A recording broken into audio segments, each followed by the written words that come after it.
Hello guys, আসসালামু আলাইকুম। Welcome to my channel Hriday school. আশা করি সকলেই ভালো আছেন। আজকে আবারও চলে আসলাম আরও একটি নতুন ভিডিও নিয়ে। আজকে আমাদের বিষয় হচ্ছে বাংলাদেশের ইতিহাস ও বিশ্ব সভ্যতা, শ্রেণী নবম ও দশম শ্রেণী। আগের ভিডিওতে আমরা অধ্যায় 11-এর প্রথম সৃজনশীল নিয়ে আলোচনা করেছি। আজকে দ্বিতীয় সৃজনশীল নিয়ে আলোচনা করব। তো চলুন আজকের ভিডিও শুরু করা যাক।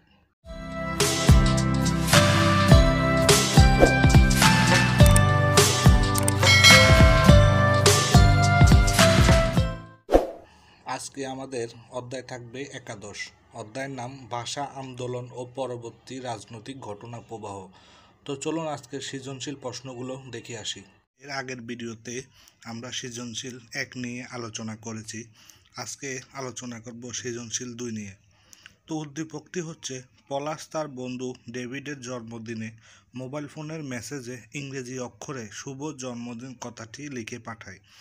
পাশ্চাত্য ভাবধারায় বেড়ে ওঠা ডেভিড তার বন্ধুর কাজটিকে সমর্থন করেনি।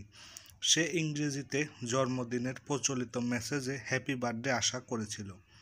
তো প্রথম প্রশ্ন দেখুন, 1948 সালের 24শে মার্চ ঢাকা বিশ্ববিদ্যালয়ের সমাবর্তন অনুষ্ঠানে কে উর্দুকে পাকিস্তানের রাষ্ট্রভাষা হিসাবে ঘোষণা দেন? প্রশ্ন নাম্বার খ, 1949 সালের পূর্ব বাংলা ভাষা কমিটি কেন গঠিত হয়? প্রশ্ন গ, পলাশের মানসিকতায় কোন আন্দোলনের প্রভাব লক্ষ্য করা যায় ব্যাখ্যা করার। এবং ঘ, তুমি কি মনে করো ডেভিডের চিন্তা চেতনা বাংলা ভাষা বিকাশের অন্তরায়? যুক্তি দাও। তো চলুন আজকের সমাধানগুলো দেখে আসি। প্রথম প্রশ্ন, 1948 সালের 24শে মার্চ ঢাকা বিশ্ববিদ্যালয়ের সমাবর্তন অনুষ্ঠানে কে উর্দুকে পাকিস্তানের রাষ্ট্রভাষা হিসেবে ঘোষণা দেন?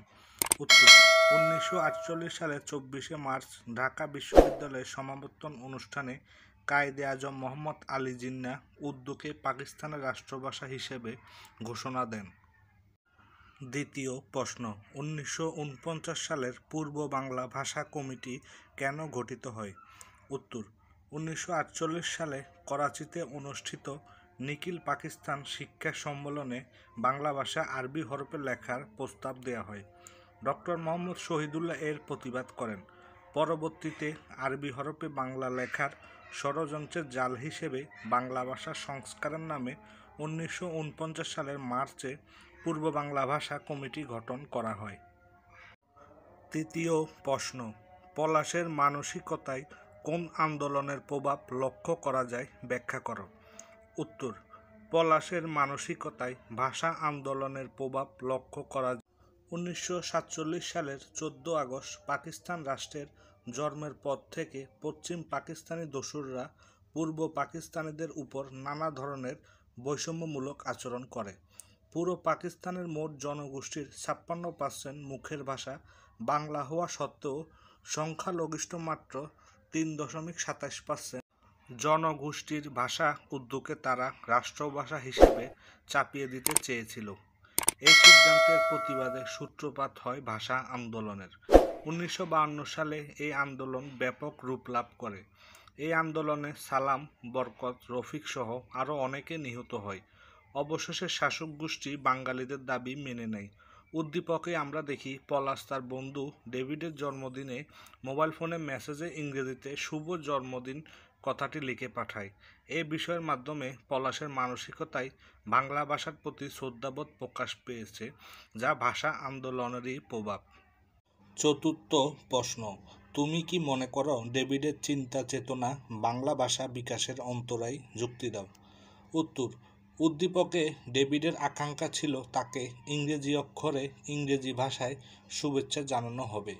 তার এই চিন্তা চেতনা বাংলা ভাষা বিকাশের অন্তরায় বলে আমি মনে করি। 1952 সালের কঠোর আন্দোলনের মাধ্যমে বাঙালি জাতি তার মায়ের ভাষা বাংলাকে রক্ষা করে।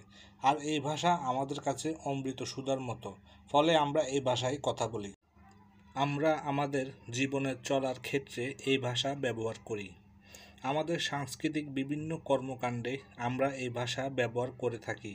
এই ভাষার মাধ্যমে আমরা বাঙালি জাতীয়তাবাদে উদ্বুদ্ধ হয়েছি। ফলে আমাদের এই ভাষা চর্চা করা অত্যন্ত জরুরি। যদি আমরা এই ভাষা চর্চা না করে বিদেশি ভাষা চর্চা করি, এতে নিজস্ব সংস্কৃতিতে বিসর্জন দেয়া হয়। বিদেশি ভাষা চর্চা করলে বাংলা ভাষা বিকশিত হওয়ার সুযোগ থাকে না। এতে বাংলা ভাষার সাহিত্যিক ও সাংস্কৃতিক মূল্যকে জলাঞ্জলি দেয়া হয়। ফলে বাঙালির চেতনাবোধ নষ্ট হয়ে যায়। উপরের আলোচনায় প্রমাণিত ডেভিডের বিদেশি ভাষা চর্চা বাংলা ভাষা বিকাশের অন্তরায়। প্রিয় বন্ধুরা, ভিডিওটি যদি ভালো লেগে থাকে অবশ্যই লাইক, কমেন্ট, শেয়ার এবং সাবস্ক্রাইব করতে ভুলবেন না। আবারও দেখা হচ্ছে নতুন কোনো ভিডিও নিয়ে।